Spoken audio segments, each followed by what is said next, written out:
La CFDT ne sera ni dans l'activisme, ni dans le fait d'emmener les travailleurs dans le mur en leur faisant croire qu'Emmanuel Macron pourrait retirer sa réforme des retraites. C'est ce qu'a déclaré Laurent Berger, qui est encore secrétaire général de la CFDT. Qu'on va continuer à faire. Mais je le dis très clairement, la CFDT ne sera ni dans l'activisme, ni dans les actions coup de poing, ni dans le fait d'emmener les travailleurs dans le mur en leur faisant croire qu'on pourrait faire en sorte que le président de la République qui a promulgué ces lois la retire.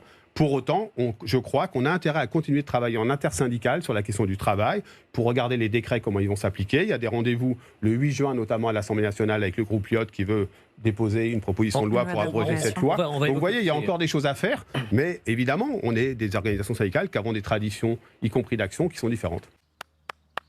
Avant toute chose les amis, s'il vous plaît, allez vous abonner à mon canal Telegram. C'est totalement gratuit, ça prend 2 secondes et ça me permet de rester en contact avec vous et de vous délivrer tout mon contenu, même celui qui est censuré, parce que j'arrête pas de me faire déglinguer sur les réseaux. Bah oui, parce que le franc-parler en fait, si tu veux, il est très mal vu, surtout en ce moment. Donc voilà, allez vous abonner, ça prend 1 seconde. Si vous êtes sur TikTok ou Instagram, le lien est dans la bio, sur le profil. Si vous êtes sur Facebook ou YouTube, c'est en description autour de la vidéo. Voilà, c'est dit. Alors on y va, on poursuit. Les mecs, ils sont extraordinaires, mais ils sont extraordinaires, ils sont énormes.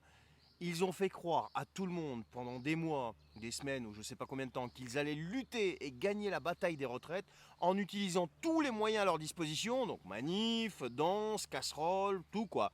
Et le résultat c'est quoi? Eh ben non, en fait, Macron ne reculera pas, donc on arrête et on verra ça la prochaine fois. Mais les gars, mais elle est où la lutte là? Elle est où l'abnégation là? Où est cette hargne de vouloir gagner à tout prix la bataille sociale? Qu'est-ce que vous devenez là? Mais c'est quoi ce bordel? Quand je disais depuis le début de cette histoire de retraite que tout ça ne servira à rien et que les syndicats sont en train de manipuler tout le monde, tout comme le gros bourgeois là et sa petite cour de gauchistes New Generation là. Bien sûr, je parle de Jean-Luc, vous savez, celui qui envoie ses gars au casse-pipe, pendant que lui il se gave avec sa retraite là à plus de 9000 balles par mois quand même. Parce que, mais oui, bien sûr, votre parti.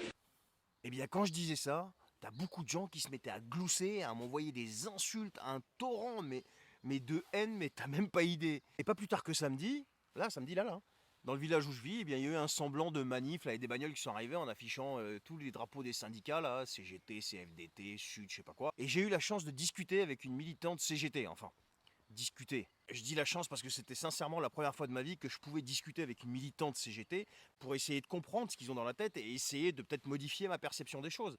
Eh bien non, ça va confirmer qu'en fait que tout ça c'est que de l'idéologie et de la manipulation. Alors je parle pas des syndiqués, je parle des têtes pensantes en haut là, de tous ces mecs là qui se gavent et qui donnent des directives et puis après qui se rétractent un petit peu à la Laurent Berger, Martinez et compagnie. Et en fait je me suis aperçu et je m'aperçois de plus en plus que ces gens-là, les têtes pensantes, des syndicats, passent leur temps à bourrer le crâne des gens, à attiser le feu, et ça se termine par des gens qui sont tellement convaincus de ce qu'ils racontent que tu peux même pas en placer une. Bref, enfin voilà quoi. Mais la réalité les gars, c'est qu'ils se sont bien foutus de votre gueule et ils continuent. Et maintenant ça y est, la fin de la récréation a été sifflée, et ce 1er mai marquera bien sûr la dernière grosse, entre guillemets, manif pour clôturer cette révolution de casserole. C'est ça la réalité, arrêtez de vous faire embobiner. Et les grosses têtes de vos syndicats, là, tous ces mecs-là là, qui vous dirigent, eh bien, qu'est-ce qui va se passer? Ils vont retrouver docilement leurs locaux. Sinon, ils verront, bien sûr, leurs subventions commencer à maigrir, quoi, tu vois. On a des économies à faire en cette période de crise économique qui est très grave. Ouais, je sais, je vous vois encore glousser, là. Oh, mais qu'est-ce qu'il raconte n'importe quoi, ce mec? Mais qu'est-ce qu'il dit? Il sait même pas de quoi il parle. Toutes les batailles sociales ont été gagnées grâce aux syndicats, etc. Mais, bien sûr, c'est ça. On va pas rentrer dans ce débat-là maintenant. Toute cette manipulation et toutes ces conneries se déroulent pendant que lui continue d'avancer et là il va accélérer. Alors, la réforme du travail, des institutions et compagnie. Alors là, je te vois encore arriver en me disant oui, tu parles, mais tu bouges pas, toi, on te voit pas dans les manifs, etc. Et toutes les conneries que je peux lire tous les jours. Si après toutes les vidéos que j'ai faites, et si tu les as regardées bien sûr, tu n'as pas encore compris pourquoi je ne suis pas en manif, c'est que franchement, t'es en phase terminale, je te le dis sincèrement, sans aucune animosité, sans aucune méchanceté de ma part. Et je peux plus rien pour toi, malheureusement. Il faut arrêter de croire que ces manifs vont changer quelque chose. Il faut arrêter de me gonfler avec ouais, t'as quoi comme solution, t'as quoi comme solution. Il faut déjà que chaque citoyen de ce pays commence par récupérer son libre arbitre et apprenne à prendre ses propres décisions et arrêter de se faire influencer par les mêmes personnes qui ont emmené eux-mêmes ce pays à la catastrophe dans laquelle chaque Français aujourd'hui est en train de déguster à son niveau. Bien sûr, il y a des gens qui sont plus à l'aise que d'autres, mais la plupart des gens aujourd'hui dégustent parce qu'ils vont tous au même supermarché, ils vont tous à la même pompe à essence, etc., etc. Donc voilà la solution, il faut arrêter. Alors maintenant vous allez me parler, oui, du vote truqué, mais je m'en fous. Commence déjà par récupérer ton libre arbitre, commence déjà par prendre tes propres décisions sans te faire influencer, et commence surtout par essayer d'arrêter de compter sur le gouvernement pour te trouver des solutions.